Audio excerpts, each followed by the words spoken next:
కొత్త వ్యాపారులకు తొలి నెలలోనే మస్తు ఆదాయం వచ్చిందట. ఎందుకంటే ఎలక్షన్లు వచ్చినాయి, రకరకాల ఇవన్నీ వచ్చినాయి కదా. సో అందులో 31st వచ్చింది. సో దగ్గర 2024 డిసెంబర్తో పోలిస్తే 2025 డిసెంబరు 5,000 కోట్లు ప్రభుత్వానికి ఆదాయం తెచ్చిపెట్టింది. అంటే అంత తాగిరు, దాంట్లో ఆదాయం ఇది దినదినాభివృద్ధి చెందుతున్నది. అభివృద్ధి అంటే ఇదే. ఫ్యూచర్ సిటీలు, ఇంకో సిటీలు, ఇంకోటి అని మాట్లాడుతున్నారు కదా మన పాలకులంతా. ఇదే ఫ్యూచర్.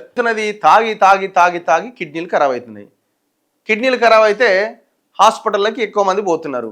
చివరికి ఏమవుతున్నది, మళ్ళీ గవర్నమెంట్ ఏం చేస్తుంది, డయాలసిస్ సెంటర్లు చాలా పెద్ద ఎత్తున పెంచుతున్నామని చెప్తున్నది. డయాలసిస్ సెంటర్లు పెంచినామని చాలా గొప్పగా చెప్పుకుంటున్నది. డయాలసిస్ సెంటర్లు పెంచిర్రు, కిడ్నీ పేషెంట్స్ పెరుగుతున్నారంటే దాని అర్థం ఏంటి? దాని వెనకాల జరుగుతున్నది ఏంది? పేషెంట్ల సంఖ్య పెరుగుతున్నది ఎక్కువగా తాగడం వల్ల అని అర్థమవుతున్నది. సింపుల్. ఈ యొక్క డయాలసిస్ సెంటర్లు పెట్టడం దేనికి?